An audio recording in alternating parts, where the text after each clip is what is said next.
All right, so you're gonna swap out your garbage disposal in your sink. Now, some people delete them, some people swap them. It's totally up to you. Know that if you swap it out, you need to be prepared with the correct stuff. Now, this particular box and any other box, I'm gonna go over here, will tell you, here's your parts, here's what you need, okay? It includes helpful tools. Helpful tools literally means bare minimum. I'm going to tell you that. There's your helpful hint. Now, you're going to change out your flange. Why? When you see that nastiness going on and the flange is over to the left or right or wherever, that means that it is loose and your plumber's putty is no longer likely in any good kind of shape. So pick you some up. This is Odie. From Home Depot. I'm not sponsored by them, but hey, if Odie and Home Depot want to sponsor me, cool. I will gladly take that and show you guys a few things I've learned along the road. Now, I'm going to preface this. I am not a licensed master plumber. This is a property that I actually live in and have a stake in. I've done plenty of these, but in my current state, I am not allowed to do plumbing by law without a license, unless it's my own domicile. So I'm gonna give you hints from a perspective of what might help. Here we go. Take your cabinet doors off. So many people don't realize that they could take the cabinet doors off and have this big open space to actually work in. Obviously, take all of these chemicals that you likely have or more or whatever's in your way. Move it out of the way first. Don't fight it. It's stupid. I see people constantly, oh my gosh, I can take my doors off. Yes, a lot of newer homes have doors that you can take off. Most of them are gonna be a hinge that's similar to this. This button right here, you push it in and you can pop that hinge straight off, do the bottom, top, bottom, and then boom, you have a big old cavity open. Now, I don't know about you, but I'd rather work in here. Now, the other thing to know, that's the line from your dishwasher. Your drain crossovers, everything needs to fit. It needs to be tight and leak free before you call it a done deal. Don't close your doors, don't put them on until you've run this thing for a few minutes at least, running water, and you know that this thing is not gonna leak. It will destroy a kitchen island, it will destroy cabinets. Trust you me, this has been replaced. That is plywood. That is not what came with this house. So at some point, before I moved in, someone's definitely swapped it. Now, would I own 65,000 chemicals under here? No, a lot of this is not me. Very few are. Why? Because why? You don't need all this crap. Get it out, and that's the time to ditch what you don't need to put back. Hint, hint. And what I would also do is I would put a pan or a bowl underneath this unit when you're done, because if, God forbid, you do something wrong and it leaks, you will know, it will catch the water. Check it, especially for a few days, and make sure. I know that seems like a lot of work, but hey, you're wanting to do it yourself, right? You can hire a plumber, you can have them insure it and hope that they honor that. If you don't want to do it yourself, that's just the way it works. So the other thing is, I'm gonna get a little shaky because I'm gonna move and show you some things. You want to make sure that this collar is tight. So what you're gonna need is some sort of weight that's fairly heavy to go on top of the drain flange. Okay? Push that bad boy down and it will allow you to tighten this collar even tighter. You want it nice and secure because I'm gonna show you later, you want your plumber's putty to squeeze out. Now, these knock your collar loose, that's fine. Be ready for that thing to drop. Don't say that no one told you, okay? There's a screw here for your drain and a screw on the backside right there. Again, don't say no one told you. This dishwasher connection on the one I have should go right on. Sometimes you need to go buy a brand new rubber boot. They have a kit for this at most hardware stores that allows you to adapt your dishwasher hose to your garbage disposal. Now, let me say this to you. Do not forget to put that on. The other important fact to tell you is do not forget the knockout that is in there. There's typically a plastic knockout that you need to punch out with a screwdriver. Then you go up from the top side and you pull it out with pliers or whatever. I wouldn't put my hands in there if it's plugged in. And there you go. If you don't, it will backfeed all this water, come out of the dishwasher and flood a kitchen. And you will hate your life. You know, I'm pretty sure anybody who's ever done a bunch of these has done it at one point or another and scrambled to dry a floor. Just my take once again. All right, that leads us to the next thing. All these plumbing connections down here, make sure that the gasket inside, they're little adapter gaskets, they're clear plastic or red or white, whatever.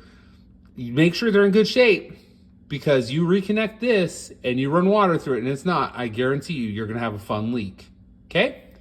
So with that being said, follow the instructions. It's not that hard. This is fairly heavy when you have one hand holding it up and the other being used.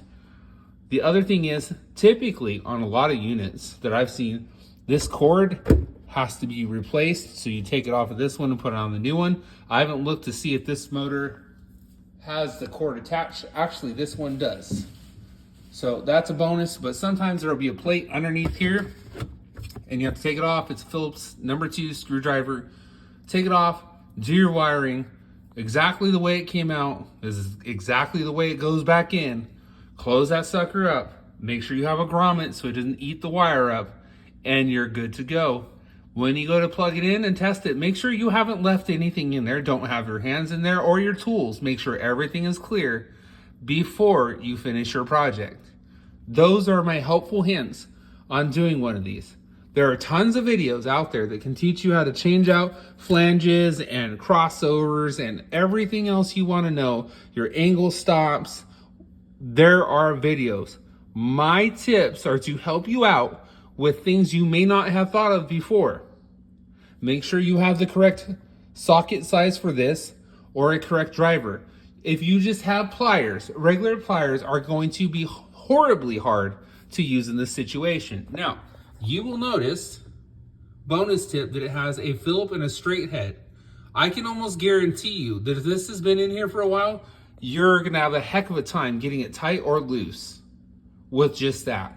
So a socket, a nut driver, whatever you're gonna use that is a socket style tool to undo that is gonna be your best friend.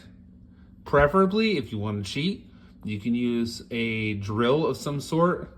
Don't go crazy and kill your garbage disposal because you decided to over torque it, but tight enough to where you can feel it tighten and then leave it alone. There is a rubber washer in here, a flat washer, that's pretty thick gasket, and it crushes in there and seals that off. You don't need to don't worry about anything past that, right? So, this guy makes sure this pipe goes straight in and it actually goes past this collar. It needs to go into here. You're gonna hit this flange right here. So you can only go so far, but you wanna make sure that it properly inserts and that your gasket tightens down. Because look, someone who was in here before, I haven't changed this out. This is original to when I moved in. Left things loose. Now this is fairly tight over here. This is tight. Make sure your P-trap as well is angled down and looping up and not flipped to the side because someone did something wonky. I've seen some weird stuff happen. You will have bad issues. Now, a bonus tip here on top of the bonus tip is this dishwasher line. If you don't have a bypass valve on top of your counter and this is hanging down low, bungee it up to a support or get a strap of some sort. You can do strap it like this for MC cable or for a strut. I'm sure you can make a strut strap of some sort work. You can make an EMT strap, whatever. Something needs to hold that up so that it goes up and over and down, and that's the highest point, because otherwise you'll get backfeeding back from the garbage disposal into the washer and in the basin, and you'll be like, what the heck is going on? Why do I have all this dirty, nasty food water? So There you go. I know this was a lot of information, but as you can tell, I've done a few of these in my lifetime, and I'm telling you, you would be surprised. Now, while I'm thinking of it, if you had put Drano down this drain, I pray that you rinsed it out. Use gloves, number one, because you don't know what bacteria is in here. But if you have used Drano, I would strongly encourage you to rinse everything well. Run a lot of water, because I've seen people do that. I've had people back it up with rice. I've had people say they've not used some sort of drain cleaner, Green Goblin, whatever it may be. All of those corrosive acids, if you get that on your skin, you could very well burn yourself and have a very bad day. So wear appropriate gloves that will block you from being chemically burned. If that's the case, I wish you the best. Have a blessed day. Like, comment, share, subscribe. If you're a plumber, I'm sure you'll have more to add. Maybe you're angry that someone's sharing these tips, but again, I'm going to say this. If you're not confident in your skills to do this job, this is the bulk of it. But if you're not confident in your skills, hire a licensed plumber with a great reputation. It's better to spend the money and maybe even ask them, hey, would you teach me how to do this? Some of them will. It's better than flooding your house or an apartment or whatever situation you live in. I'm not judging you if you try and fail. Just know it is water, and water spreads fast.